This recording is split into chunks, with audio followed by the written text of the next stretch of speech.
Chapter 1. The Birth of a Thinker. In the quiet coastal town of Stagira, nestled in the hills of ancient Greece, the air was warm with the golden glow of the setting sun. It was a day like any other in the small town, with fishermen mending their nets by the sea, children playing in the dusty streets, and women fetching water from the well. But for one family, this day would be remembered forever. In a modest home, a cry of a newborn baby pierced the evening air, signalling the arrival of a child who would one day change the world. This child was Aristotle. Aristotle's mother, Thyestes, held her baby close, feeling his warmth against her skin. She gazed down at him with a mixture of love and wonder, as if sensing the extraordinary path that lay before him. Beside her stood Nicomachus, Aristotle's father, a man of great knowledge and wisdom. Nicomachus was no ordinary father. He was the personal physician to King Amyntas III of Macedonia, a man trusted with the health and well-being of the most powerful people in the land. Nicomachus looked at his son with pride, already imagining the bright future that awaited him. He knew that Aristotle, even as a tiny infant, was destined for something remarkable.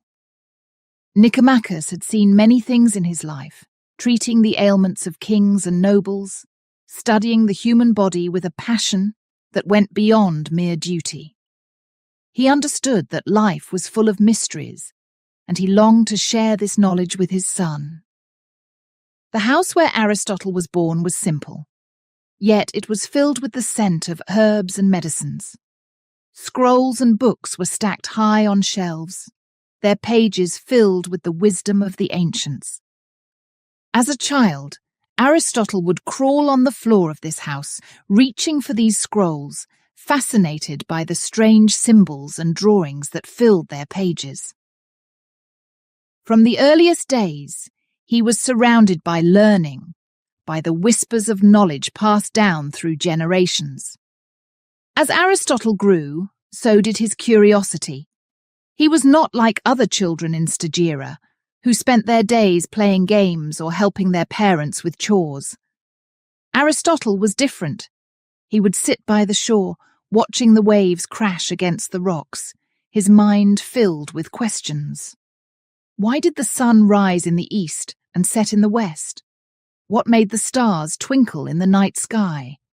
How did the fish breathe underwater? These were not the questions of a typical child, but Aristotle was no typical child. The people of Stagira began to notice the boy's strange habits. While other children laughed and played, Aristotle would often wander off on his own, lost in thought. Some whispered that he was odd, that he spent too much time thinking and not enough time living. But others, especially those who knew his father, saw something special in him. They believed that Aristotle's curiosity was a sign of great things to come. Nicomachus encouraged his son's thirst for knowledge. He would take young Aristotle on walks through the countryside, pointing out different plants and explaining their uses in medicine. He taught Aristotle to observe the world carefully, to notice the details that others might overlook. Together they would gather herbs, and Nicomachus would show Aristotle how to grind them into powders and mix them into potions. It was during these moments that Aristotle's love for learning began to blossom. But life in Stagira was not always easy. The town, though beautiful, was small and isolated. The people lived simple lives, far removed from the bustling cities of Athens or Sparta. Aristotle, even as a child, felt the limitations of his environment. He longed to see more of the world, to experience the wonders he had only read about in his father's books. He dreamed of travelling to distant lands, of meeting great thinkers and learning from them.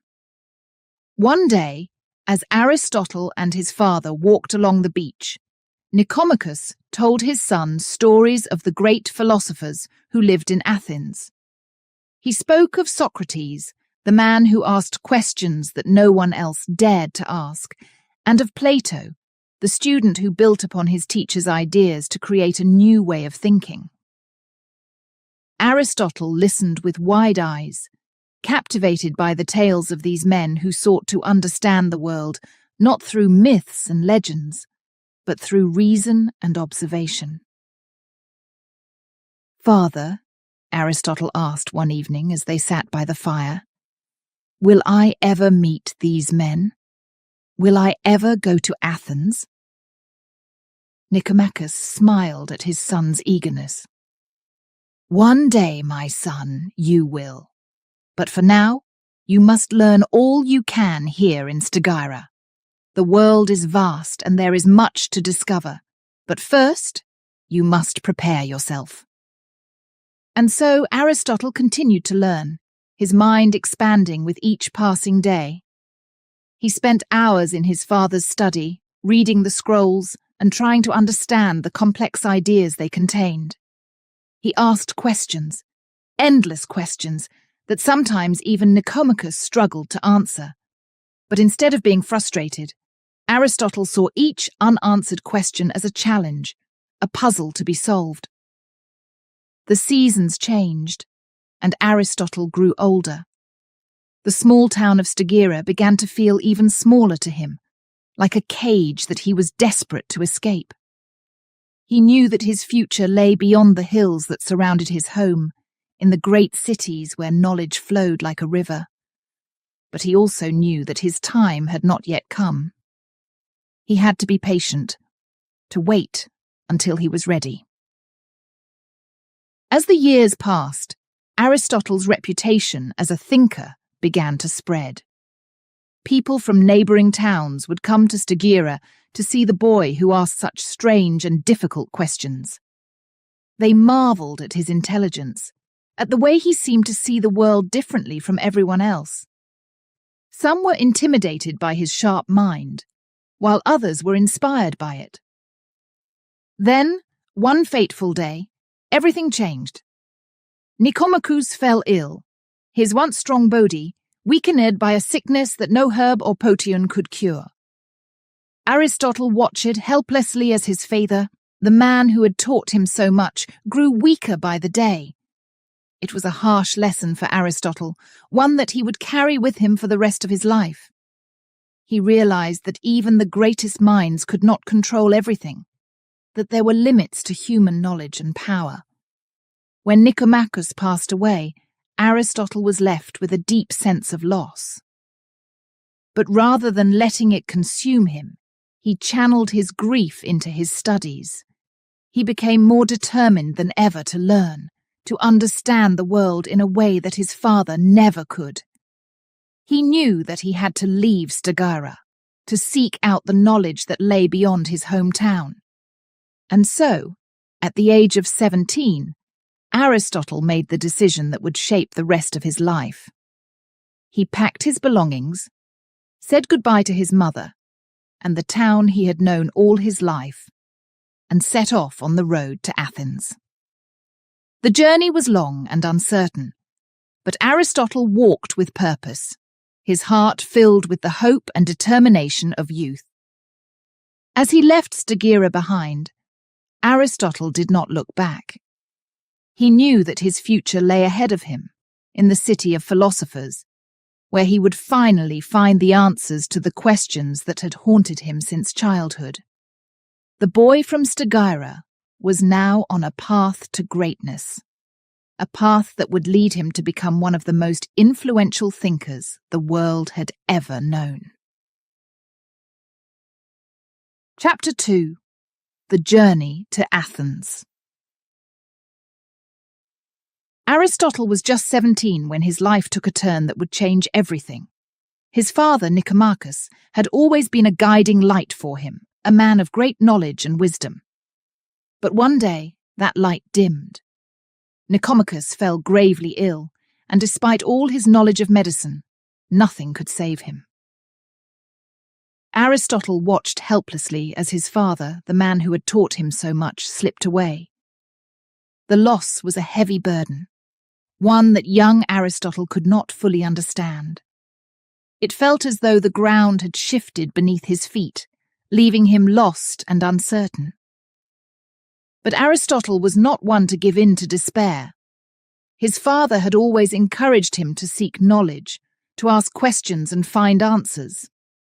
Now, more than ever, Aristotle felt the need to continue on that path. He knew that his father would want him to keep learning, to keep pushing forward, even in the face of such sorrow. So, with a heart full of both grief and determination, Aristotle made a decision that would set the course for the rest of his life. He would go to Athens. Athens was known throughout Greece as the centre of knowledge, the birthplace of philosophy.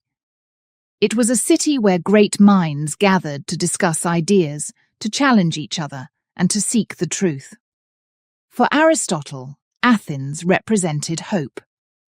A place where he could learn and grow, where he could find the answers to the questions that had always filled his mind. With little more than a few belongings and the memory of his father, Aristotle set off on the long journey to Athens. The road ahead was not easy. It was a path filled with uncertainty, stretching across miles of rugged terrain. The sun was hot, beating down on him as he walked, and the nights were cold and lonely. But Aristotle was determined. Each step he took was a step closer to his future, a future that he could not yet see but knew was waiting for him. The days turned into weeks as Aristotle made his way along the ancient roads. He passed through small villages and vast open fields, always moving forward, always keeping Athens in his sights. His sandals kicked up dust as he walked, and his skin grew tanned and tough from the relentless sun. But despite the hardships, there was something about the journey that filled him with a quiet sense of purpose. The world around him, with its changing landscapes and endless skies, seemed to mirror the changes happening within him. At night, when the world was still, Aristotle would sit by the side of the road and gaze up at the stars. He would think of his father, of the lessons he had learned, and of the life that lay ahead. The stars, twinkling in the vast darkness, seemed to whisper secrets to him, secrets that he longed to understand. Aristotle knew that the journey was more than just a physical one.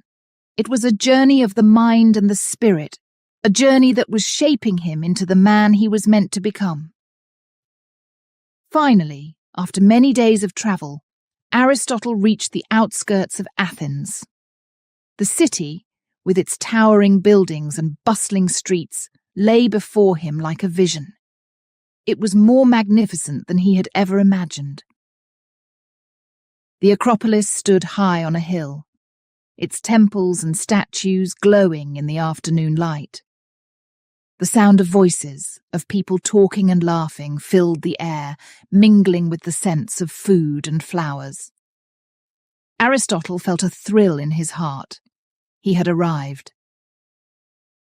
As he entered the city, Aristotle was filled with a sense of awe. Everywhere he looked, there were signs of wisdom and learning. Scholars gathered in the agora, the public marketplace, where they discussed philosophy and debated ideas. Students hurried to and from the various schools, their arms filled with scrolls and books. The air was thick with the energy of thought, of minds at work, and Aristotle knew that he had come to the right place. One of the first things Aristotle did was to seek out the Academy, the famous school founded by the great philosopher Plato. The Academy was the heart of Athens' intellectual life, a place where the brightest minds gathered to explore the mysteries of the universe. Aristotle had heard of Plato and his teachings, and he knew that if he wanted to learn, if he wanted to truly understand the world, this was where he needed to be. But getting into the Academy was no easy task.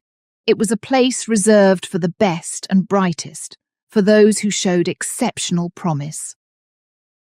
Aristotle, still just a young man from a small town, was not sure if he would be accepted. But he had come too far to turn back now. With a mixture of hope and determination, he approached the gates of the academy. To his surprise and relief, Aristotle was welcomed into the school. Plato, recognizing the potential in the young man, agreed to take him on as a student. For Aristotle, this was the beginning of a new chapter, a chapter that would see him grow from a curious boy into one of the greatest thinkers the world had ever known. Life at the academy was everything Aristotle had hoped for, and more. He was surrounded by students who shared his passion for learning, students who were just as eager as he was to explore the depths of knowledge. The days were filled with lectures and discussions, with debates that challenged the mind and opened up new ways of thinking. Plato himself was a constant presence, guiding his students with wisdom and insight. But Aristotle was not content to simply absorb the teachings of others. He began to form his own ideas, to question what he was being taught, and to seek answers on his own. He spent hours in the academy's library, poring over ancient texts, studying everything from mathematics and biology to ethics and politics. His mind was like a sponge, soaking up information, always hungry for more. Aristotle's time in Athens was a period of intense growth and discovery. He learned not just from books and teachers, but from the city itself. He walked through the streets, observing the people, the way they lived, the way they thought. He visited the great temples and marveled at the art and architecture, seeing in them reflections of the human spirit. He listened to the debates in the agora, where citizens discussed the issues of the day, and he began to understand the complexities of politics and society. As the years passed, Aristotle's reputation as a thinker grew. He was no longer just a student. He was becoming a philosopher in his own right. His ideas began to take shape, ideas that would one day challenge even those of his teacher, Plato. But for now, Aristotle remained focused on learning, on absorbing all that Athens had to offer. The journey to Athens had been long and difficult, but it had brought Aristotle to the place where he belonged. In the city of wisdom, he found not just knowledge, but a community of minds that inspired him to reach higher, to think deeper. The boy who had left Stagira with little more than a dream had found his purpose. And though he could not yet see it, his journey was far from over. The road ahead was still full of challenges and discoveries. But Aristotle was ready. He had found his path, and he would follow it wherever it led. Chapter 3. The Student of Plato. The sun was high in the sky, casting a warm glow over the city of Athens, as Aristotle approached the entrance to the academy. His heart pounded with a mix of excitement and nervousness. This was no ordinary school. It was the academy, the legendary institution founded by the great philosopher Plato. For years, Aristotle had dreamed of this moment, and now, standing before the gates, he knew his life was about to change forever. The academy was more than just a place of learning. It was the very heart of philosophy in Greece. Within its walls, the brightest minds gathered to explore the mysteries of life, the universe, and everything in between. Aristotle had heard stories of the debates that took place here, of the deep questions asked, and the profound answers sought. Now, he was about to become part of this world, to join the ranks of those who dared to seek the truth. As he stepped inside, Aristotle was struck by the beauty of the place. The academy was surrounded by lush gardens, with olive trees providing shade and flowers blooming in every corner. The air was filled with the scent of fresh earth and the soft murmur of students deep in conversation. Everywhere he looked, there were scholars and thinkers, their faces serious, their minds at work. Aristotle felt a thrill of anticipation. This was where he belonged. Soon, Aristotle was introduced to Plato himself.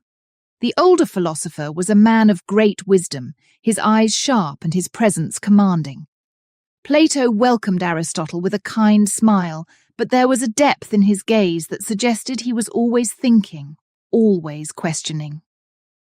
Aristotle immediately felt a deep respect for this man who had dedicated his life to the pursuit of knowledge.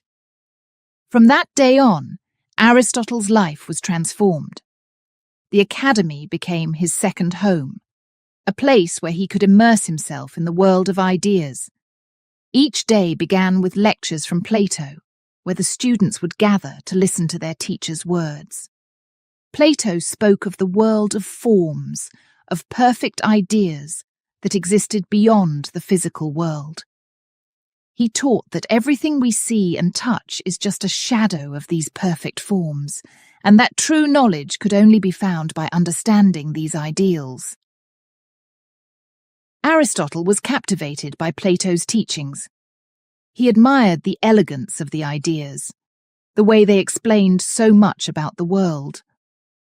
But as time went on, he began to feel a growing sense of unease. There were questions that nagged at him, questions that Plato's theories did not fully answer. Aristotle was curious about the world he could see and touch, the world of nature, of living things, of the physical universe. He wondered if the answers to the great questions of life could also be found by studying these tangible things, rather than only by contemplating abstract ideas. Plato encouraged his students to question everything, to never accept ideas without examining them from every angle. This was a lesson that Aristotle took to heart. He began to explore his own thoughts, to develop ideas that sometimes differed from those of his teacher. While Plato focused on the world of forms, Aristotle started to look more closely at the natural world, at the details that others might overlook. In the afternoons, after the lectures were over, Aristotle would often wander through the gardens of the academy, lost in thought. He would observe the plants, the insects, and the animals that lived there, fascinated by the complexity of life. He began to see patterns in nature, to notice how everything seemed to have a purpose, a place in the grand design of the world. These observations led him to believe that knowledge could be found not just in abstract ideas, but in the careful study of the world around us. Aristotle's approach was different from that of his fellow students. While they spent hours debating the nature of forms, Aristotle would be found examining the veins of a leaf, the movement of an ant, or the flight of a bird. He believed that by understanding these small details, one could begin to understand the larger truths of the universe. This was a new way of thinking, one that would eventually lead Aristotle to develop his own philosophy, distinct from that of his teacher. Despite these differences, Aristotle remained deeply respectful of Plato. He continued to attend the lectures, to engage in the discussions, and to learn from his teacher. But he also began to express his own ideas, to share his observations with others. Sometimes these ideas would spark debates, with students arguing passionately about the nature of reality, of knowledge, and of truth. These debates were the lifeblood of the academy, pushing everyone to think harder, to dig deeper. One of the most memorable moments of Aristotle's time at the academy was a debate on the nature of reality. Plato argued that the physical world was merely a shadow of the true reality, which existed in the world of forms. Aristotle, however, proposed a different view. He suggested that the physical world was real, and that it was through our senses that we could begin to understand it. He argued that by observing the natural world, by studying it carefully, we could uncover the principles that governed it. The debate was intense, with students divided between the two views. Plato listened carefully to Aristotle's arguments, his face thoughtful. He did not dismiss his students' ideas, but instead encouraged the discussion. This was the mark of a great teacher, someone who could inspire his students to think for themselves, even if it meant challenging his own teachings.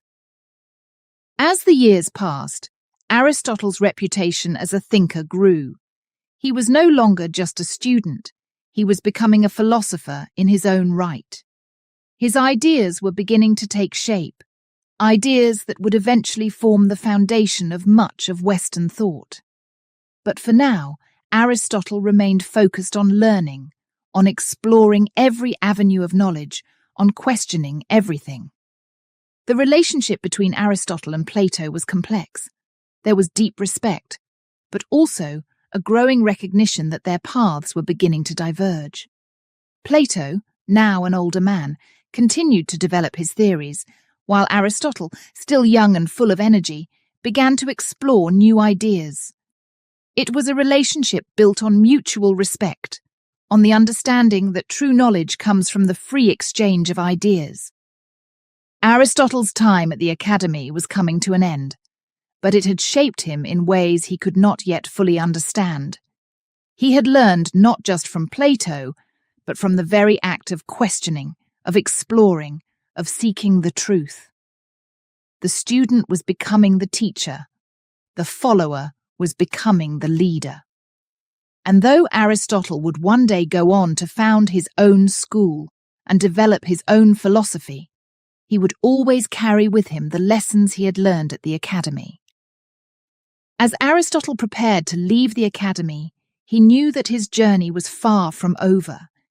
He had found his voice, his own way of thinking, but there was still so much to learn, so much to discover. The world was vast, full of mysteries waiting to be uncovered.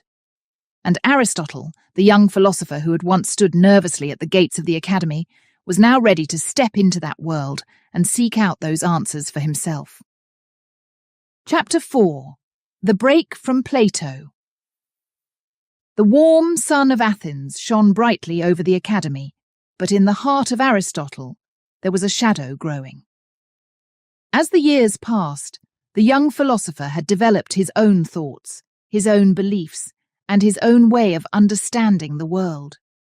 Yet, these new ideas did not always align with those of his teacher, the great Plato.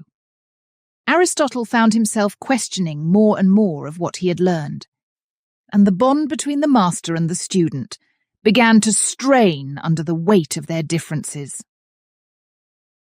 Plato had always been a towering figure in Aristotle's life, a man of immense wisdom and authority. His teachings on the world of forms, the idea that the true essence of things existed in a realm beyond our physical world, had shaped much of Aristotle's early thinking. But as Aristotle grew older and more experienced, he found himself drawn to the tangible, the physical, the things he could see and touch. He began to doubt that the world of forms was the ultimate truth. Aristotle's approach to knowledge was becoming distinctly his own. While Plato emphasized the importance of contemplating ideals and abstract concepts, Aristotle was more interested in the here and now, in the real world. He believed that by studying the natural world, one could gain true understanding. The physical world was not just a shadow of something greater, but a reality full of meaning and purpose on its own. This growing divergence in thought did not go unnoticed. The debates between Plato and Aristotle became more intense, filled with passionate arguments that echoed through the halls of the academy. Plato, though always respectful of his student, could see that Aristotle was no longer following his teachings as he once had. The relationship that had once been so harmonious now carried a tension that neither could ignore. One day, after a particularly heated discussion about the nature of reality, Aristotle realized that he could no longer stay at the academy. The decision was not an easy one. Leaving the academy meant leaving behind a part of himself, a place where he had grown and learned so much. It meant parting ways with Plato, who had been more than just a teacher. He had been a mentor, a guide, almost like a father figure. But Aristotle knew that if he was to stay true to his own beliefs, to his own search for truth, he had to step out on his own. The day Aristotle decided to leave was filled with a mix of emotions. The streets of Athens were bustling with life, but for Aristotle, everything seemed quieter, more distant. He walked through the familiar paths of the academy one last time, taking in the sights and sounds that had been a part of his life for so many years. The olive trees in the garden, the voices of students engaged in deep discussion, the smell of parchment and ink in the air, all these things were now bittersweet reminders of what he was leaving behind. When the moment came to tell Plato of his decision, Aristotle's heart was heavy. He approached his teacher with respect, but also with a sense of finality. Plato listened quietly as Aristotle explained his reasons, his desire to explore the world in his own way, to develop his own philosophy. There was no anger in Plato's eyes, only a deep understanding of the journey that his student was about to embark on. It was as if Plato knew that this day would come, that the student would one day outgrow the master. With a heavy heart but a clear mind, Aristotle left Athens. The road ahead was uncertain, but it was a path that he knew he had to take. He walked away from the city that had been his home for so long, his thoughts filled with the ideas that had begun to take shape in his mind. He knew that his journey was just beginning, and that there was still much to learn, much to discover. Aristotle's wanderings took him across Greece and beyond. He visited different cities, met new people, and engaged with other philosophers. Everywhere he went, he sought knowledge, always asking questions, always probing deeper into the mysteries of the world. He studied the natural world with a keen eye, observing the behavior of animals, the growth of plants, the movements of the stars. His curiosity was boundless, and he began to develop a philosophy that was rooted in the physical world, in the study of nature. During his travels, Aristotle encountered many different schools of thought. He met philosophers who, like Plato, believed in the power of abstract ideas, and others who, like himself, were more interested in the empirical world. These encounters helped to shape his thinking, to refine his ideas. He debated with other thinkers, sometimes agreeing, sometimes disagreeing, but always learning, always growing. One of the most significant stops on Aristotle's journey was in the city of Assos, in Asia Minor. There, he was welcomed by Hermias, a ruler who had once been a student of Plato himself. Hermias recognized the brilliance of Aristotle's mind and offered him a place in his court. Aristotle stayed in Assos for several years, where he continued his studies and began to develop his own school of thought. It was here that he started to lay the foundations for what would become some of his most influential work. During this time, Aristotle also began to teach. He gathered a small group of students who were eager to learn from him, to explore the world through his eyes. His teachings were different from those of Plato. They were grounded in observation, in the study of the natural world. Aristotle encouraged his students to ask questions, to conduct experiments, to look closely at the world around them. His philosophy was one of curiosity, of seeking knowledge through experience and observation. But even as Aristotle developed his own ideas, he never forgot the lessons he had learned from Plato. The respect he held for his former teacher remained strong, and though their philosophies differed, Aristotle always acknowledged the debt he owed to the academy and to Plato himself. The break from Plato was not a rejection of his teachings, but a necessary step in Aristotle's own journey toward understanding. After several years in Assos, Aristotle moved to the island of Lesbos, where he continued his studies of the natural world. He spent time observing the marine life in the waters around the island, fascinated by the diversity of creatures he found there. These observations would later become an important part of his work in biology, a field in which he would make significant contributions. Eventually, Aristotle's journey would take him back to Greece, where he would establish his own school, the Lyceum in Athens. But that is a story for another time. For now, the young philosopher was still on his path of discovery, still seeking the knowledge that would one day make him one of the greatest thinkers in history. The break from Plato was a turning point in Aristotle's life. It was a moment of both loss and liberation, a step away from the teachings of his youth and toward the creation of his own philosophy. It was a journey that would take him far from the academy, but it was also a journey that would bring him closer to the truth he sought. And though the road was long and sometimes difficult, Aristotle walked it with the determination and curiosity that had always driven him, knowing that each step brought him closer to the answers he was seeking. Chapter 5. The Encounter with King Philip. The sun was beginning to dip below the horizon, casting a warm golden glow over the hills of Macedonia. Aristotle, now a man seasoned by years of travel and study, walked along a dusty road deep in thought.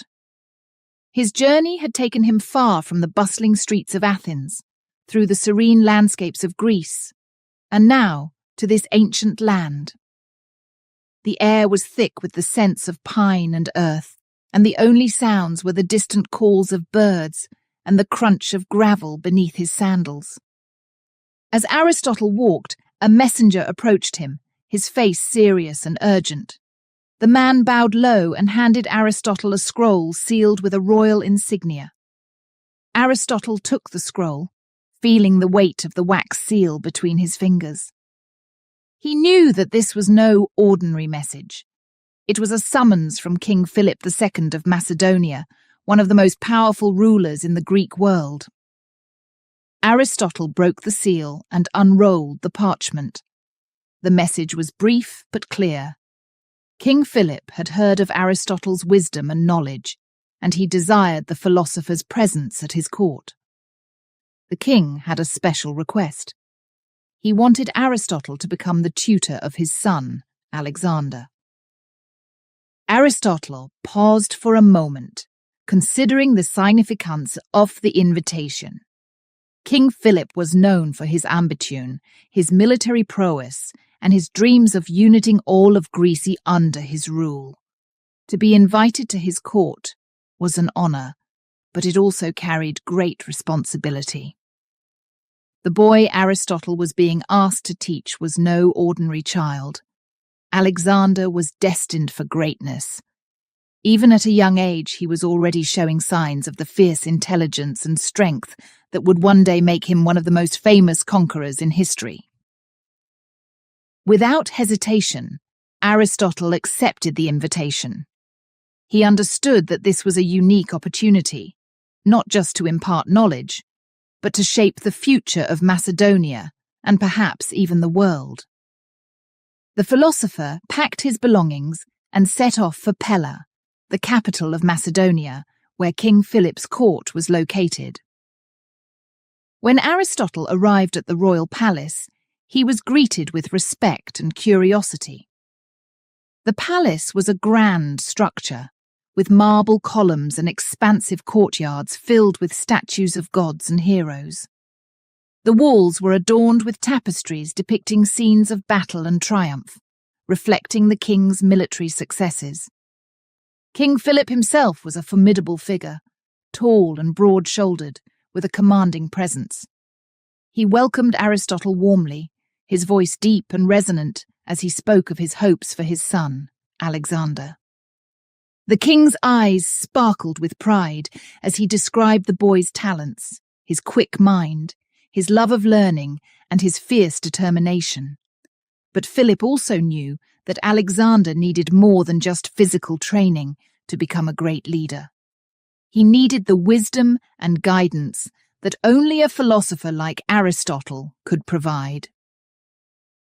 When Aristotle first met Alexander, he saw a boy of about 13 with a sharp gaze and an air of confidence beyond his years.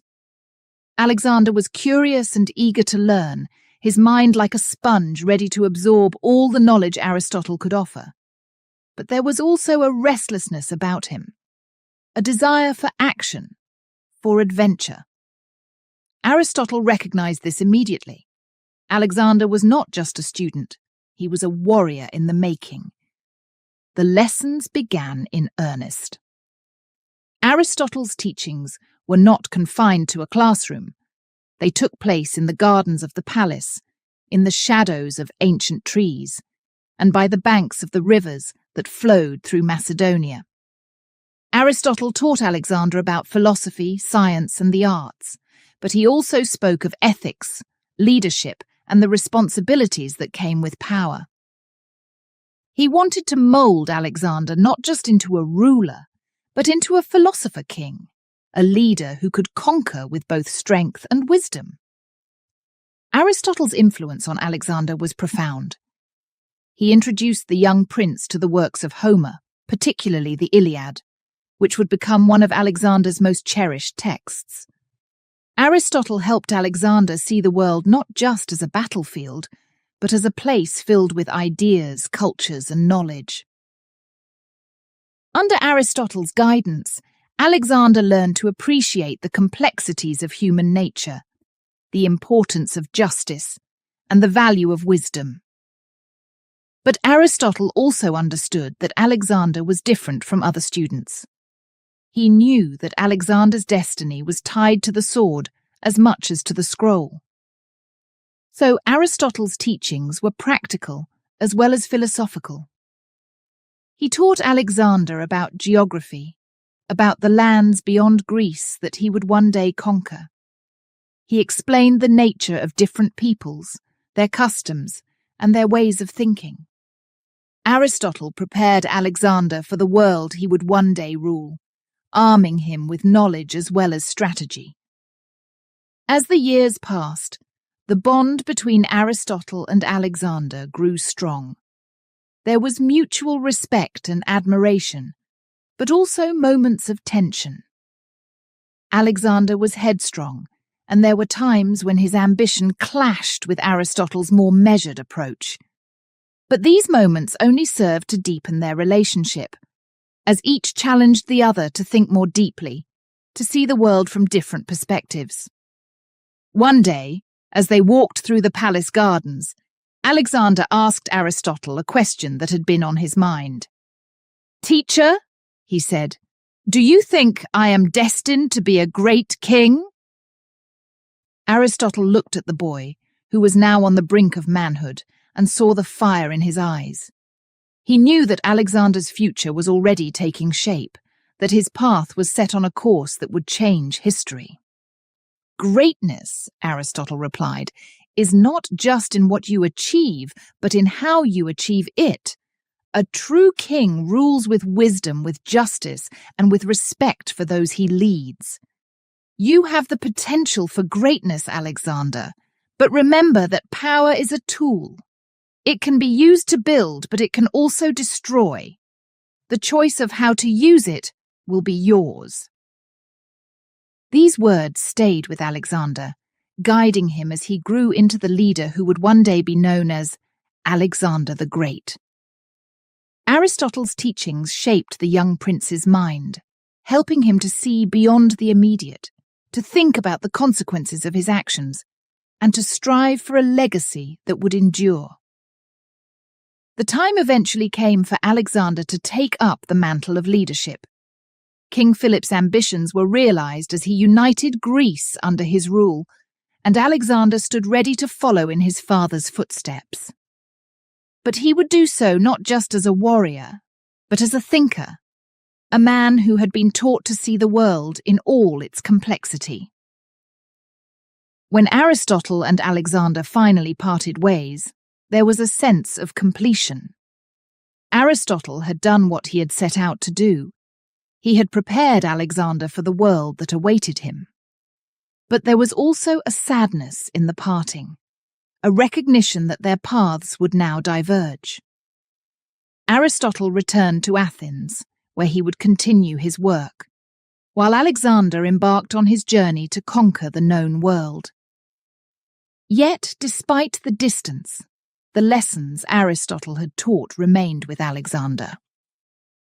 The philosopher's wisdom was a constant companion to the king, guiding him through the challenges and triumphs that lay ahead.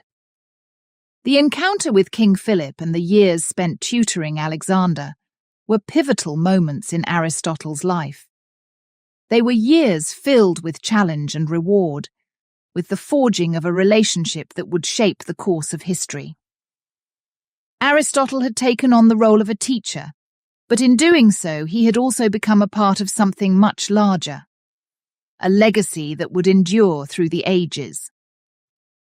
As Aristotle continued his own journey, the seeds he had planted in Alexander's mind began to grow, setting the stage for one of the most remarkable chapters in the history of the ancient world. And though Aristotle's direct influence on Alexander would fade as the years passed, the wisdom he imparted would echo through the centuries, a testament to the power of knowledge and the enduring impact of a great teacher. Thank you for joining us on this journey through the life of Aristotle here on Woo English. If you're enjoying the story, please like, share, and comment. Your feedback means a lot to us and helps us bring you more inspiring content. Chapter 6. The Return to Athens. The sun was just beginning to rise over the city of Athens, casting a soft golden light on the marble temples and bustling streets. Aristotle, now no longer the young student who had once walked these streets, but a mature and respected philosopher, felt a sense of homecoming as he approached the city gates. His travels had taken him far and wide, from the courts of Macedonia, where he had tutored the future conqueror, Alexander, to the peaceful shores of Lesbos, where he had studied the wonders of the natural world. But now, he was returning to the place where his journey as a philosopher had truly begun. Athens had changed in the years since Aristotle had left, but the city's spirit of learning and debate remained as vibrant as ever. The agora buzzed with the voices of merchants and scholars alike. The Acropolis stood proudly atop its hill, and the Grand Academy, founded by his former teacher Plato, continued to be a centre of intellectual life. Yet, as Aristotle walked through the familiar streets, he knew that his return marked the beginning of something new, something that would leave a lasting impact on the city and beyond. Aristotle was welcomed back to Athens with great respect. His reputation had grown immensely during his years away. Scholars and philosophers from across Greece spoke of his teachings, his writings, and his discoveries. He was no longer just Plato's student. He was a thinker in his own right, with ideas that challenged the status quo and offered new ways of understanding the world. One of the first things Aristotle did upon his return was to establish his own school, a place where he could teach and explore ideas freely, a place that would reflect his unique approach to knowledge. He chose a location near the temple of Apollo Lysios, in a peaceful grove on the outskirts of the city. This school would come to be known as the Lyceum. The Lyceum was different from the academy in many ways. While Plato's academy was focused on the world of ideas and abstract thought, the Lyceum emphasized observation, experience, and the study of the natural world. Aristotle believed that knowledge did not come from contemplation alone, but from actively engaging with the world around us, from asking questions, conducting experiments, and seeking answers through careful study. Aristotle's teaching style reflected this belief. He did not confine his lessons to a classroom.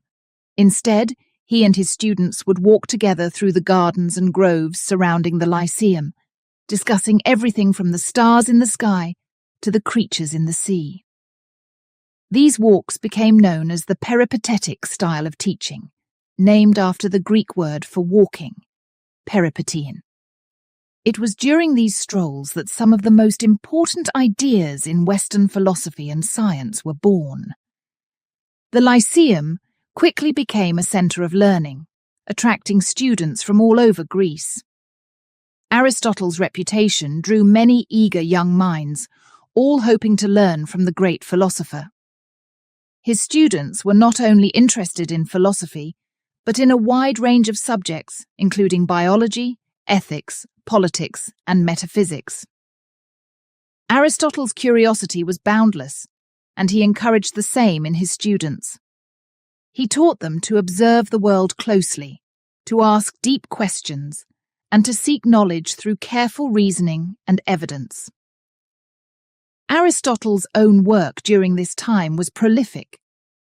He wrote extensively on nearly every subject imaginable, from the nature of life to the principles of logic, from the structure of governments to the movements of the stars.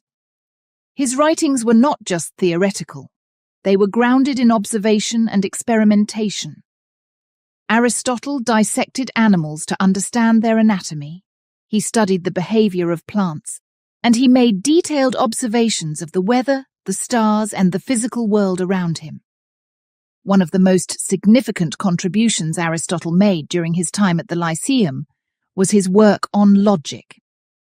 He developed a system of reasoning known as syllogism, which became the foundation of Western logical thought. A syllogism is a way of drawing a conclusion from two premises. For example, all humans are mortal. Socrates is a human. Therefore, Socrates is mortal. This method of reasoning was revolutionary, providing a clear and systematic way of thinking that could be applied to all areas of knowledge. Aristotle also made important contributions to the study of ethics. He believed that the goal of life was to achieve eudaimonia, often translated as happiness or flourishing. But for Aristotle, eudaimonia was not just about feeling good. It was about living a life of virtue, fulfilling one's potential, and contributing to the well-being of others. He taught that virtue was a balance between extremes, a concept he called the golden mean. For example, courage is the mean between recklessness and cowardice, and generosity is the mean between wastefulness and stinginess. Aristotle's ideas on ethics would go on to influence countless generations of thinkers. The Lyceum became more than just a school. It became a community of scholars, a place where ideas were exchanged freely, where new knowledge was created and shared. Aristotle's influence extended beyond his immediate students. His ideas began to spread throughout Athens and across Greece, influencing not only philosophy, but also the fields of science, politics, and education. But Aristotle's time in Athens was not without challenges. The political climate in the city was tense, and his association with Alexander, now known as Alexander the Great, brought suspicion. Some Athenians viewed Aristotle as a threat, a man whose ideas could challenge the status quo. There were whispers of treachery, of political intrigue, but Aristotle remained focused on his work. He believed in the power of knowledge, in the importance of seeking truth, and he continued to teach and write despite the growing tensions around him. As the years passed, Aristotle's health began to decline. He had devoted his life to the pursuit of knowledge, to teaching and writing, and the toll of these efforts was beginning to show. But even as his body weakened, his mind remained sharp, his curiosity undiminished. He continued to teach at the Lyceum, to walk with his students through the gardens, discussing the mysteries of the universe.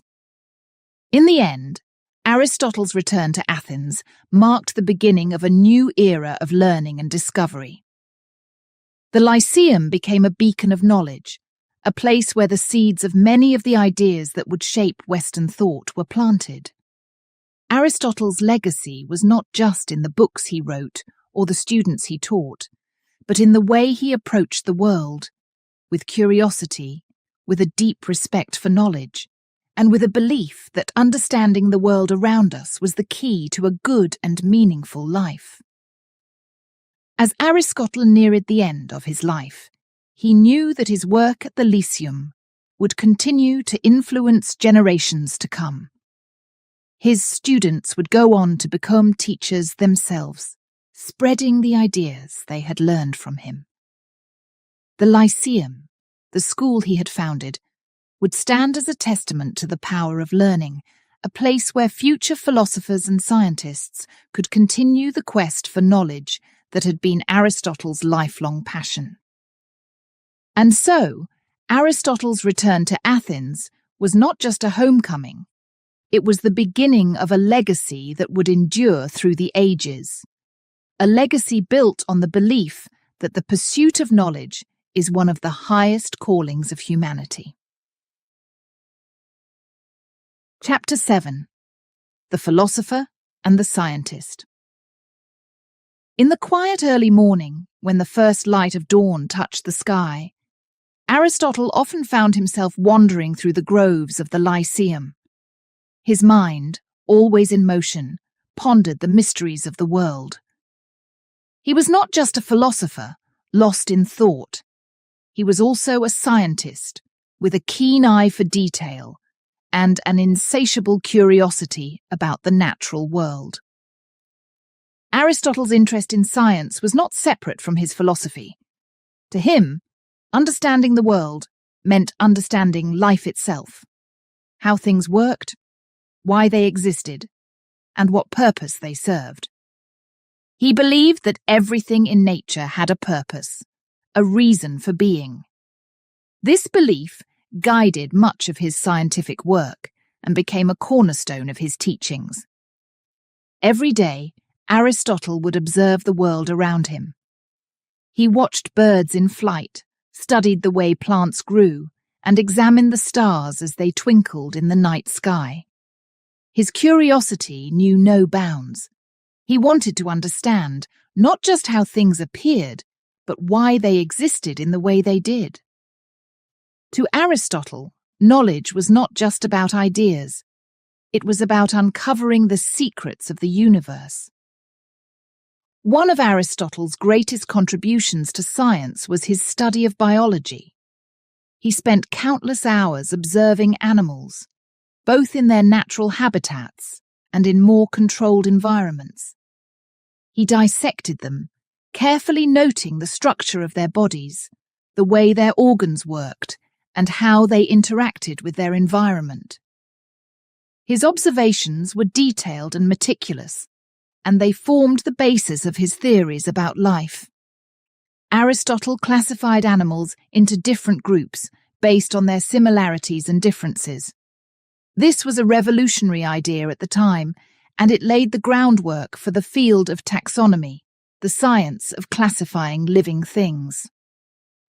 He identified patterns in the animal kingdom, noting how certain traits were shared by different species, and he sought to understand the reasons behind these patterns.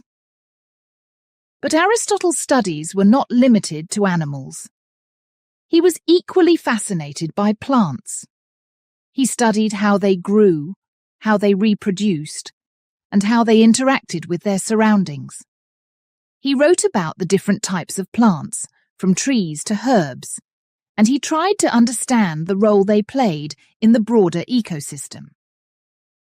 To Aristotle, plants were just as important as animals in the grand scheme of life. Aristotle's interest in the natural world also extended to the human body. He was deeply curious about how the body worked, how the different parts functioned together to create life. He studied anatomy, dissecting human and animal bodies to learn about the structure of muscles, bones, and organs. He wanted to know how the heart pumped blood, how the lungs breathed air, and how the brain controlled the body's actions. In his studies of the human body, Aristotle made many observations that were ahead of his time. He described the differences between veins and arteries. He noted the importance of the brain in controlling the body. And he wrote about the stages of human development from conception to old age. Although some of his ideas were later proven incorrect, his work laid the foundation for future scientists to build upon. Aristotle did not just observe the world, he sought to explain it. He developed theories to make sense of the patterns he saw in nature. For example, he believed that all living things were driven by a soul or essence that gave them life. This essence, he thought, was what made a plant grow, an animal move, or a human think. According to Aristotle, everything in the natural world was moving towards its own fulfillment, its own purpose. His work in physics was also groundbreaking. Aristotle studied the movement of objects, the nature of space and time, and the concept of change. He developed ideas about how the world worked, based on his observations and reasoning. For instance, he believed that objects fell to the ground because they were seeking their natural place in the universe. Although we now understand gravity differently, Aristotle's ideas were an important step in the development of science.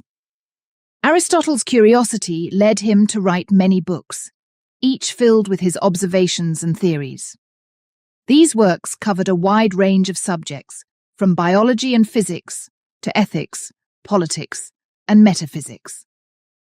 In his book Physics, Aristotle explored the nature of change and motion, asking questions that would inspire scientists for centuries. In On the Heavens, he wrote about the stars, the planets, and the structure of the universe, offering ideas that would influence astronomy long after his time. One of Aristotle's most important ideas was the concept of the four causes. He believed that to truly understand something, you needed to know four things about it: its material cause, what it is made of; its formal cause, its shape or form; its efficient cause, how it came to be; and its final cause, its purpose or goal. This way of thinking helped Aristotle make sense of the natural world and provided a framework for scientific inquiry. But despite all he had accomplished, Aristotle was never satisfied. He always wanted to learn more, to dig deeper, to discover the secrets that still eluded him. His curiosity drove him to continue his studies, even when others might have felt they had learned enough. To Aristotle, the pursuit of knowledge was a lifelong journey, one that never truly ended. His work was not without its challenges. Aristotle lived in a time when much of the world was still shrouded in mystery, when many of the tools we take for granted today, microscopes, telescopes, even the scientific method, did not yet exist. But Aristotle's approach to learning, his belief in observation and reasoning, set the stage for the scientific advances that would come in the centuries after his death. Aristotle's influence extended far beyond his own lifetime. His writings were studied and debated by scholars across the ancient world, and they continued to shape scientific and philosophical thought throughout the Middle Ages and into the Renaissance.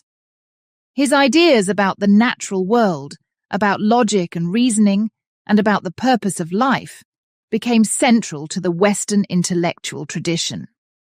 Yet, for all his achievements, Aristotle remained humble in his pursuit of knowledge. He understood that the world was vast, that there was always more to learn, more to discover. He saw himself as a small part of a much larger quest, a quest that would continue long after he was gone. In the end, Aristotle was both a philosopher and a scientist, a man who sought to understand the world in all its complexity. His work laid the foundations for many fields of study, from biology to physics, from ethics to politics. But more than that, Aristotle's life was a testament to the power of curiosity, the importance of asking questions, and the belief that knowledge is the key to understanding the world around us. As Aristotle walked through the gardens of the Lyceum, his mind filled with thoughts of the natural world, he knew that his journey was far from over. There were still so many questions left to answer, so many mysteries left to explore. And so, with each new day, he continued to seek knowledge, driven by the same curiosity that had guided him all his life. Chapter 8. The Politics of Athens. As the sun dipped below the horizon, casting long shadows over the marble temples of Athens, Aristotle walked through the bustling streets, his mind occupied with thoughts far beyond the everyday concerns of the city's people. While his passion for science and philosophy had shaped much of his life, Aristotle knew that understanding the natural world was only part of the equation. To truly grasp the essence of human existence, he needed to delve into the complexities of society and politics. Athens, the cradle of democracy, was a city filled with debates, discussions, and often fierce rivalries. It was a place where ideas about governance, ethics, and justice were not just theoretical concepts, but matters of life and death. Aristotle was deeply aware of this, and he felt a strong pull to contribute his own ideas to the ongoing conversations about how society should be organized. Aristotle believed that just as there were natural laws that governed the physical world, there were also principles that guided human behavior and the functioning of societies. To him, understanding politics was as essential as understanding the stars or the human body. Politics, after all, was about people, how they lived together, how they made decisions, and how they pursued the common good. In his writings on politics, Aristotle sought to answer some of the most fundamental questions of his time. What is the best form of government? How should rulers govern? What makes a good citizen? These were not just abstract questions for Aristotle. They were vital issues that affected the lives of everyone in Athens and beyond. Aristotle's approach to politics was rooted in observation and analysis, much like his work in science. He studied different forms of government, monarchies, aristocracies, and democracies, looking at their strengths and weaknesses. He didn't just rely on theory, he examined real-world examples, drawing from the history of various city-states to understand what made some successful and others fail. One of Aristotle's key beliefs was that the best government was one that promoted the well-being of its citizens. He argued that a government should aim for the good life for all, balancing the needs of the many with the rights of the few. To Aristotle, this meant creating a system where citizens could participate in decision-making, where justice was upheld, and where leaders acted with virtue and wisdom. Aristotle introduced the concept of the golden mean in politics, just as he had in ethics. He believed that the best form of government was one that avoided extremes. A monarchy could be good if the ruler was just, but it could easily turn into tyranny if the ruler became corrupt. Similarly, a democracy could allow for broad participation, but it could also descend into mob rule if not kept in check. Aristotle favoured a mixed government, one that combined elements of democracy, aristocracy, and monarchy to ensure stability and fairness. But Aristotle's involvement in politics was not just academic. Living in Athens, he found himself in the midst of the city's intense political struggles. Athens was a city full of factions, each vying for power and influence. The democratic ideals that Athens was famous for were often at odds with the reality of political life, where ambition, greed, and rivalry could lead to conflict and corruption. Aristotle, despite his focus on ethics and the common good, was not immune to these challenges. He had to navigate the complex and often treacherous political landscape of Athens, where alliances could shift overnight, and where even the most respected philosophers could find themselves embroiled in controversy. One of the most significant challenges Aristotle faced was his association with Macedonia, particularly his former student, Alexander the Great. While Aristotle had been proud to tutor Alexander, his connection to the Macedonian court made him a target of suspicion in Athens. Many Athenians viewed Macedonia as a threat to their independence, and anyone linked to the Macedonian kings could be seen as an enemy of Athenian democracy.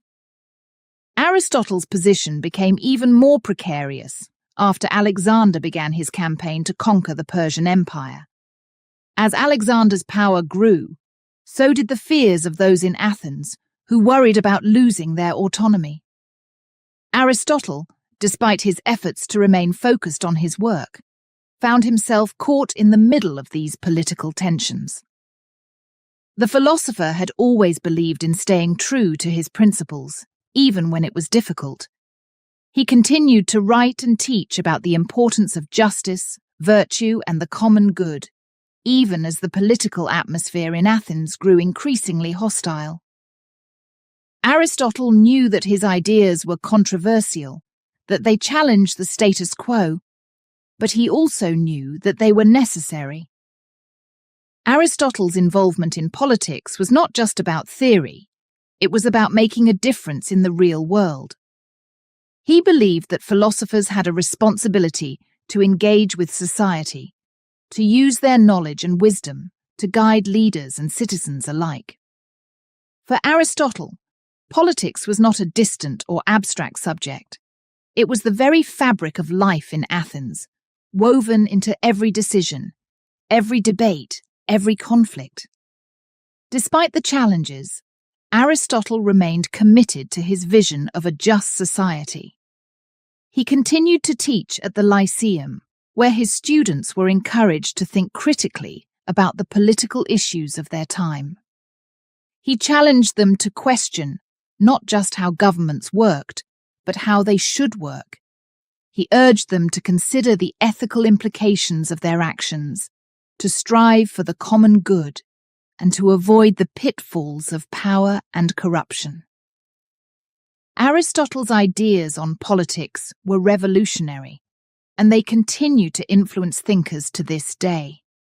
His belief in the importance of the middle ground, of balancing the needs of the many with the rights of the few, laid the groundwork for much of modern political thought.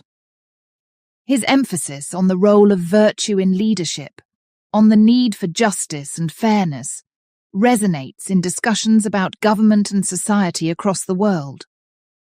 Yet, Aristotle's political life was not without personal cost. The political tensions in Athens eventually forced him to leave the city he had come to call home. Accused of impiety, likely due to his connections with Macedonia and his controversial ideas, Aristotle saw the writing on the wall. He chose to leave Athens rather than face the same fate as Socrates, who had been executed for his beliefs years earlier. In his final days, Aristotle retreated to the island of Euboea, where he continued to write and reflect on his life's work. He knew that his time was short, but he remained focused on his ideas, on the legacy he would leave behind. He had spent his life seeking knowledge, understanding the natural world, and exploring the complexities of human society. He had faced challenges, both intellectual and political, but he had never wavered in his commitment to the pursuit of truth. Aristotle's involvement in the politics of Athens was a testament to his belief that philosophy was not just about thinking, it was about living.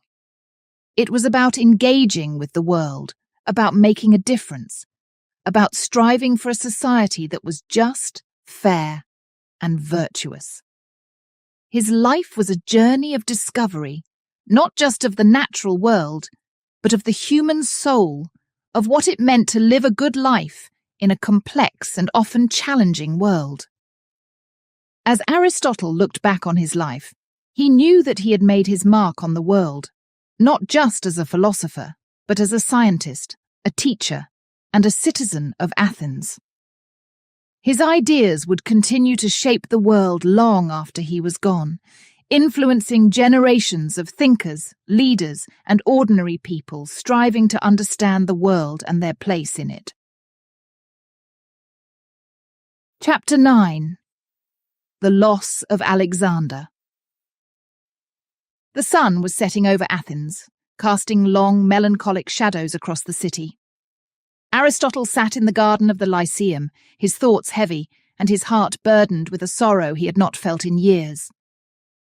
A messenger had arrived earlier that day, bringing with him news that would shake the very foundations of Aristotle's world.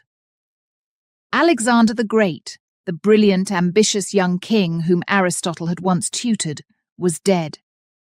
The news hit Aristotle like a physical blow. For a moment he could hardly breathe. The boy he had watched grow into a man, the student who had become a conqueror, was gone. Alexander, who had once been full of life and dreams of empire, had fallen at the age of 32, far from the land of his birth. As Aristotle sat in the fading light, he felt as though he had lost a part of himself, a part that had been intricately woven into the fabric of his life. Memories of Alexander flooded Aristotle's mind. He remembered the first time he had met the young prince in Macedonia, a boy with fierce eyes and an unquenchable thirst for knowledge. Aristotle had seen potential in him, not just to be a great ruler, but to be a man of wisdom and virtue. He had taken Alexander under his wing, teaching him about philosophy, ethics, and the natural world. Together, they had explored the mysteries of life, walking through the gardens, discussing the works of Homer, and contemplating the stars.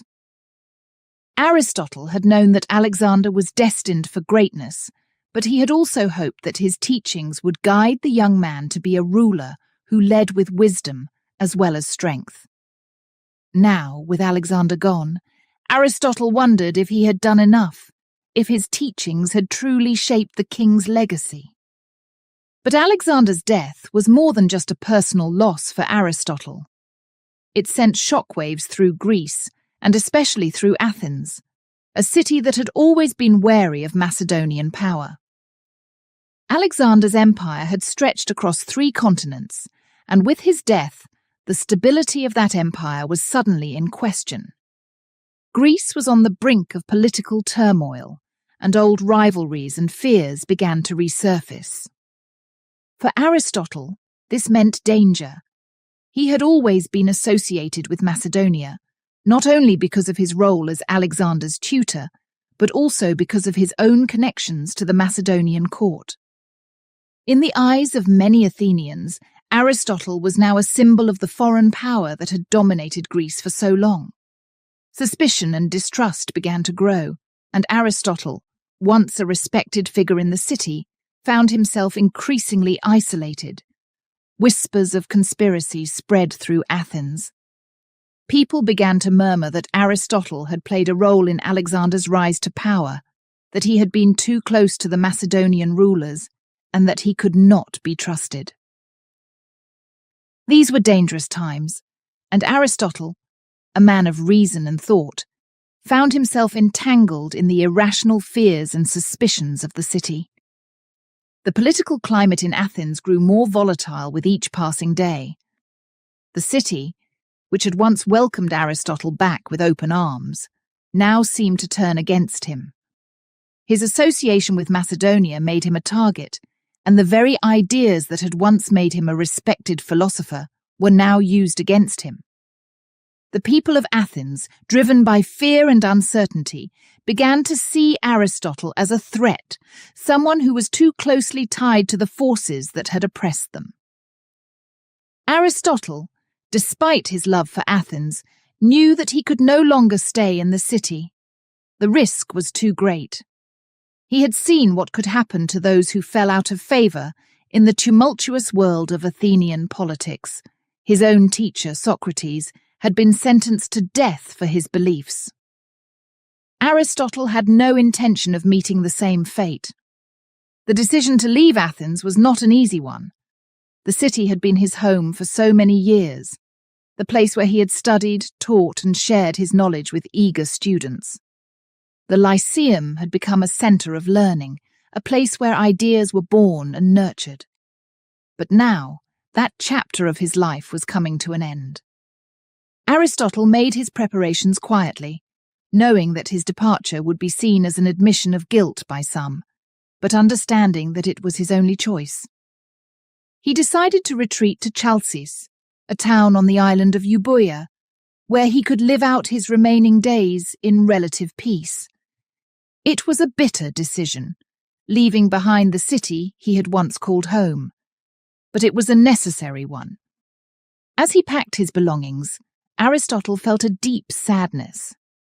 He had dedicated his life to the pursuit of knowledge, to understanding the world and sharing that understanding with others. But now, in his old age, he was being forced to leave the place where so much of that work had been done.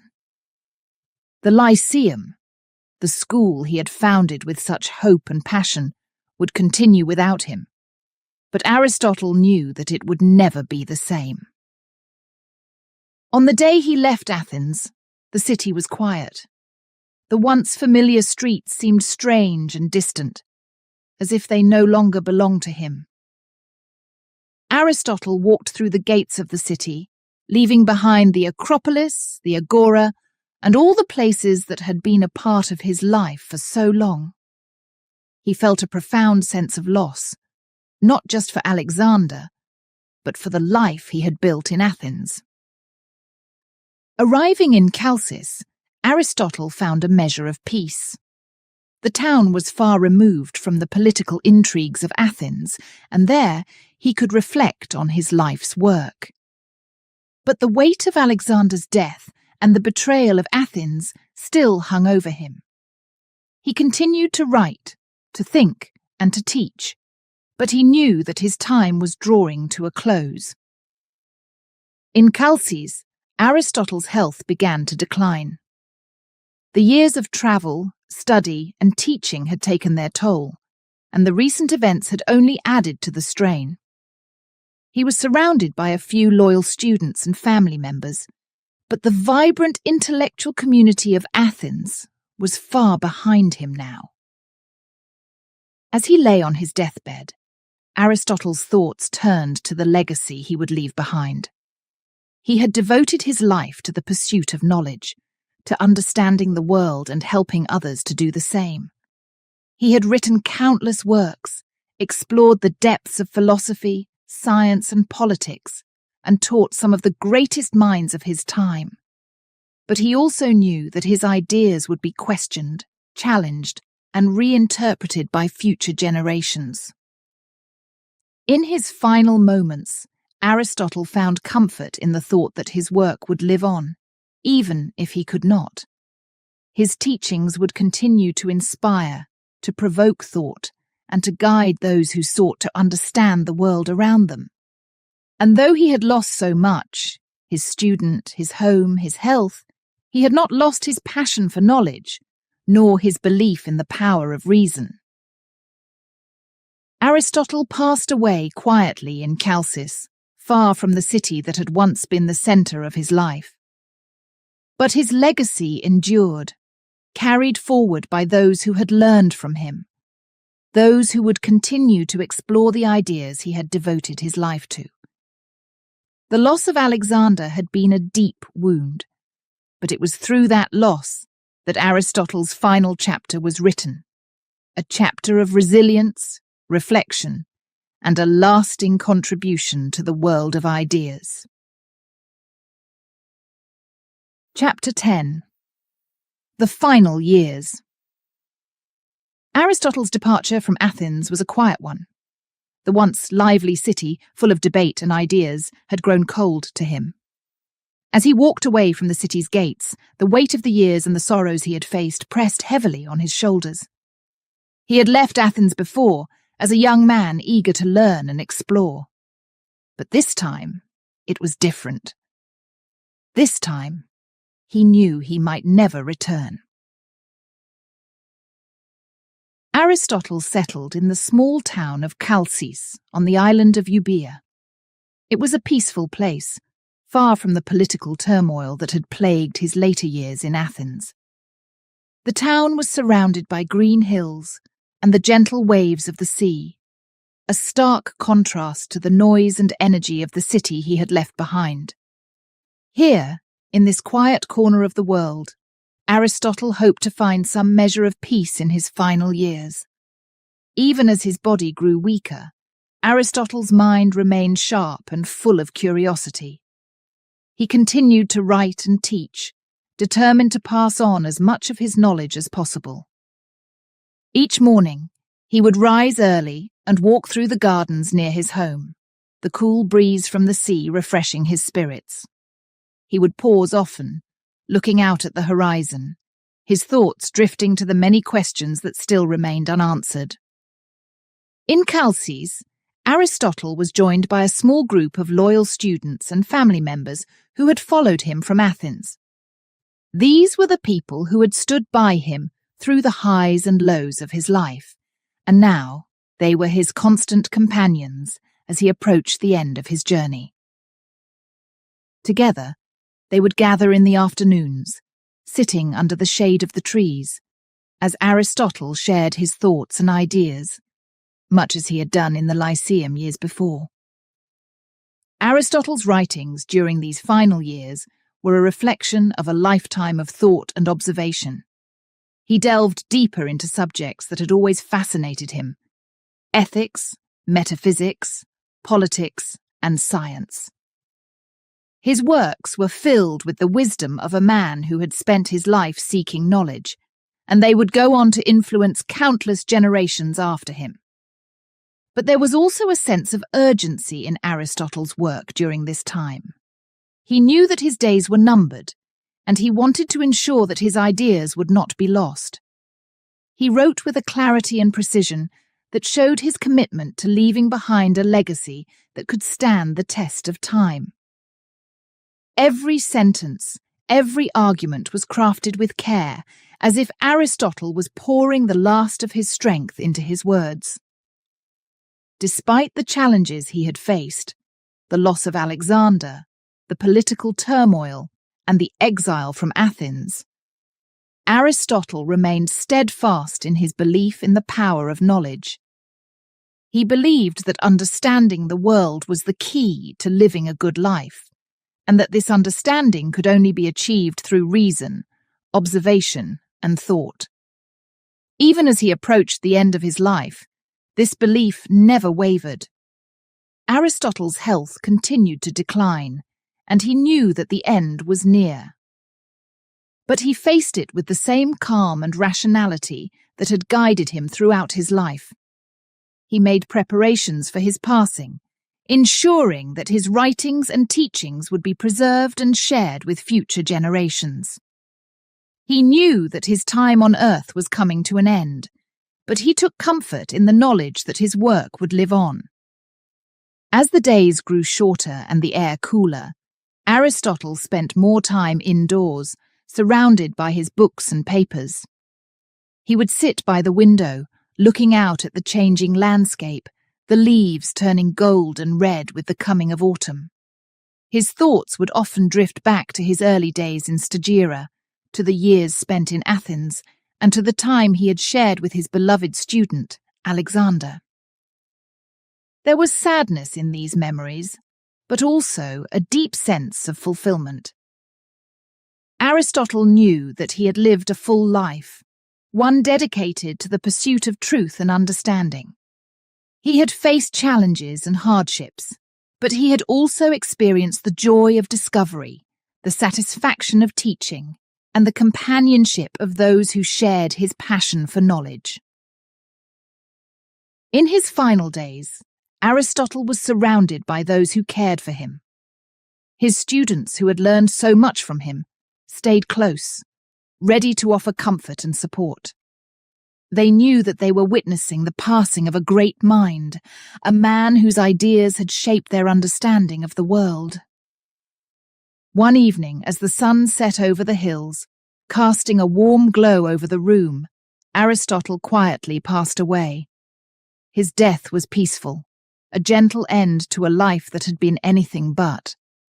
He left the world as he had lived in it, with dignity, with grace, and with a mind full of questions that would continue to inspire others long after he was gone. Aristotle's passing marked the end of an era, but it was also the beginning of a legacy that would endure for centuries. His writings, his teachings, and his discoveries became the foundation for much of Western philosophy and science. His ideas about ethics, politics, logic, and the natural world would influence thinkers from the Roman Empire to the Renaissance and beyond. But more than just his ideas, it was Aristotle's approach to knowledge that left the deepest mark. He taught that the pursuit of understanding was a noble and worthwhile endeavour, one that required patience, curiosity, and a willingness to question everything. He believed that knowledge was not just a collection of facts, but a way of thinking, a way of approaching the world with an open mind and a critical eye. In the years after his death, Aristotle's students carried on his work, spreading his teachings throughout Greece and beyond. The Lyceum continued to thrive, becoming a centre of learning that attracted scholars from all over the ancient world. Aristotle's influence could be seen in the works of philosophers, scientists, and leaders who followed in his footsteps, each building on the foundation he had laid. Aristotle had lived a life dedicated to the pursuit of knowledge, and in doing so, he had left behind a legacy that would continue to inspire and guide humanity for generations to come.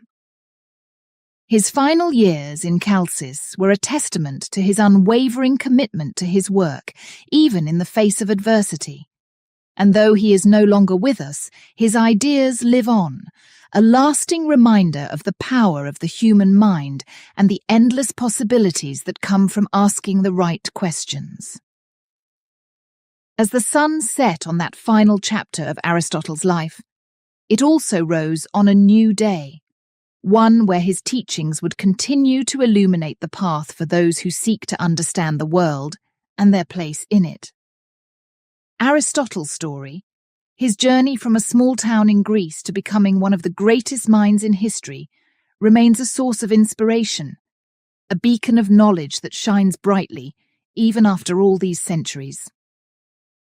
Chapter 11. The Legacy of Aristotle. The passing of Aristotle marked the end of an extraordinary life, but it was far from the end of his influence. In the quiet town of Chalcis, where Aristotle had spent his final days, the seeds of his teachings were already beginning to take root. His students, loyal and dedicated, knew that they carried something precious, a legacy of knowledge that needed to be preserved, shared, and expanded. The Lyceum, the school Aristotle had founded in Athens, continued to thrive even after his death. The students who had walked with Aristotle through its gardens, discussing philosophy, ethics, and science, were now the torchbearers of his ideas. They took up the mantle of leadership, ensuring that the Lyceum remained a place of learning, a place where Aristotle's methods and ideas could be explored further. Aristotle had left behind a vast body of work, covering nearly every subject imaginable. His writings were not just collections of facts or observations, they were profound explorations of the world and humanity's place within it. These works became the foundation of Western thought, influencing everything from science to politics, from ethics to metaphysics. Aristotle's books were copied, studied, and debated by scholars across the ancient world. In the years following Aristotle's death, His influence began to spread far beyond the walls of the Lyceum. His students, many of whom were brilliant thinkers in their own right, travelled throughout Greece and the wider Mediterranean, bringing Aristotle's teachings with them. They established schools of their own, where they taught the ideas they had learned from their master. These schools became centres of learning, where the torch of knowledge was passed from one generation to the next. Aristotle's impact on the ancient world was profound. His work laid the groundwork for the development of science, particularly in the fields of biology, physics, and astronomy.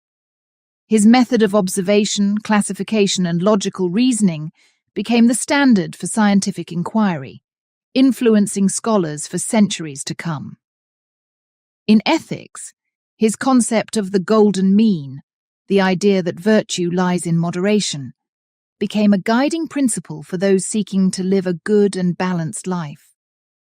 But Aristotle's influence was not limited to the realm of science and ethics. His ideas about politics and governance also had a lasting impact.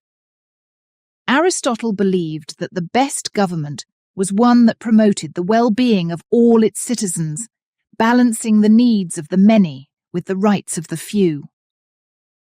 These ideas resonated deeply in the ancient world and continued to shape political thought long after his time. As the centuries passed, Aristotle's legacy grew even stronger. During the Roman Empire, his works were studied by scholars who recognized the depth and breadth of his knowledge. The Romans, known for their practical approach to life, found much to admire in Aristotle's methodical and logical way of thinking. His writings on rhetoric, in particular, became essential reading for anyone involved in law, politics, or public speaking. Aristotle's ideas also found a new home in the Islamic world. Muslim scholars, fascinated by the works of the ancient Greeks, translated Aristotle's books into Arabic and studied them with great care. These scholars, known for their own contributions to science and philosophy, revered Aristotle as one of the greatest thinkers of all time. They built upon his ideas, expanding and refining them, and in doing so, helped to preserve and transmit Aristotle's legacy to the wider world. The influence of Aristotle reached its zenith during the Middle Ages in Europe. As the intellectual climate of Europe began to revive, scholars turned once again to the works of the ancient Greeks, seeking wisdom and guidance. Aristotle's ideas, which had been carefully preserved and studied by Muslim scholars, were reintroduced to Europe through translations into Latin. This rediscovery of Aristotle had a profound impact on the development of medieval philosophy and science. In the universities of medieval Europe, Aristotle's works became central to the curriculum. Scholars such as Thomas Aquinas used Aristotle's ideas as the foundation for their own philosophical systems, blending them with Christian theology to create a new synthesis of faith and reason. Aristotle's logic, in particular, became the cornerstone of medieval education, shaping the way scholars approached problems and sought solutions. But Aristotle's legacy was not just about the content of his ideas. It was also about his approach to knowledge.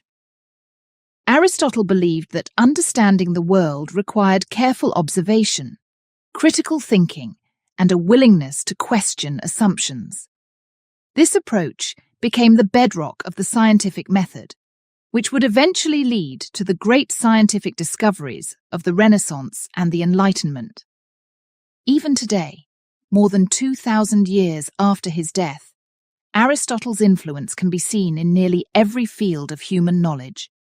His ideas continue to shape our understanding of the world, from the sciences to the humanities, from ethics to politics. In education, Aristotle's emphasis on logical reasoning and critical thinking remains a cornerstone of teaching and learning. Aristotle's legacy is a testament to the power of knowledge and the human spirit's unending quest for understanding. His life was dedicated to the pursuit of truth, and his works reflect a deep and abiding curiosity about the world. Aristotle believed that knowledge was not just a collection of facts, but a way of seeing the world, of making sense of the complexities of life. For Aristotle, the pursuit of knowledge was a lifelong journey, one that required patience, dedication, and an open mind. He understood that the world was vast and full of mysteries, but he also believed that through careful observation and logical reasoning, these mysteries could be unraveled. His approach to knowledge was not about finding easy answers, but about asking the right questions and seeking out the truth, no matter how difficult or complex it might be. As we look back on Aristotle's life and legacy, we see a man who was not content to accept the world as it was. He sought to understand it, to explain it, and to share that understanding with others. His works have inspired countless generations of thinkers, scientists, and leaders, each building on the foundation he laid. Aristotle's story is one of perseverance, curiosity, and the power of ideas. His legacy reminds us that the pursuit of knowledge is a noble and worthwhile endeavor, one that can change the world in profound and lasting ways. Through his life and his work, Aristotle has left us with a gift, a way of thinking, a way of seeing the world that continues to inspire and guide us as we seek to understand the mysteries of life and the universe. In the end, Aristotle's legacy is not just about the ideas he left behind, but about the spirit of inquiry that he embodied. It is a legacy that encourages us to ask questions, to seek answers, and to never stop learning. And in that spirit, Aristotle's influence will continue to resonate, guiding us as we navigate the complexities of the world and the challenges of the future. Chapter 12. The Timeless Philosopher. Imagine the world over 2,000 years ago, a world where the stars were mysteries, where the earth's secrets were hidden in the soil, and where the meaning of life was debated by the greatest minds of the time. It was in this ancient world that Aristotle lived, a man whose thoughts and questions would shape the future in ways even he could not have imagined. Aristotle's story is not just about the past. It is a story that still resonates with us today. It is the story of a mind that dared to question, to explore, and to discover. Aristotle was a man who looked at the world with eyes wide open, always curious, always seeking to understand. His life teaches us that the pursuit of knowledge is a journey without end, a journey that can lead to greatness not just in terms of fame, but in the depth of understanding and wisdom. Throughout his life, Aristotle was never satisfied with easy answers. He believed that every question deserved careful thought, that every idea should be examined from all sides. This was the essence of his philosophy, a belief in the power of reason, observation, and inquiry. Aristotle taught that true knowledge comes from looking at the world as it is, from observing nature, and from asking questions that dig deep into the heart of reality. As we look back on Aristotle's life, we see a man who was not afraid to challenge the accepted ideas of his time. He questioned the teachings of his own mentor, Plato, and developed his own way of thinking. Aristotle was interested in the physical world, in understanding how things worked and why they existed. He wanted to know the reasons behind everything, from the movement of the stars to the behavior of animals, from the workings of governments to the nature of human happiness. Aristotle's ideas were revolutionary, and they continue to inspire us even today. His work laid the foundations for many fields of study: biology, ethics, politics, metaphysics, and more. He introduced the idea that everything in the world has a purpose, a reason for being, and that understanding this purpose is key to understanding life itself. His concept of the golden mean, the idea that virtue lies in balance and moderation, still influences how we think about ethics and morality. But what makes Aristotle truly timeless is not just his ideas, but the way he approached life. Aristotle believed that knowledge was not something to be hoarded, but something to be shared. He founded the Lyceum, a school where students could learn, discuss, and explore ideas together. He encouraged his students to think for themselves, to question what they were taught, and to seek out the truth in everything they studied. Aristotle's influence did not end with his death. His students carried his teachings forward, spreading his ideas throughout the ancient world and beyond. His works were studied by scholars in the Roman Empire, translated into Arabic by Muslim scholars, and later reintroduced to Europe, where they became a cornerstone of medieval thought. Aristotle's ideas helped to shape the Renaissance and the Enlightenment, periods of history marked by a renewed interest in science, philosophy, and the pursuit of knowledge. Even today, Aristotle's legacy lives on. His writings are still studied in universities around the world, and his ideas continue to influence modern science, philosophy, and ethics. When we study biology, we see the influence of Aristotle's classification of living things. When we discuss ethics, we often refer back to Aristotle's ideas about virtue and the good life. And when we think about politics, Aristotle's belief in the importance of balance and justice still resonates. But perhaps the most important lesson we can learn from Aristotle is the value of the search for truth. Aristotle's life was a journey of discovery, of learning, and of questioning.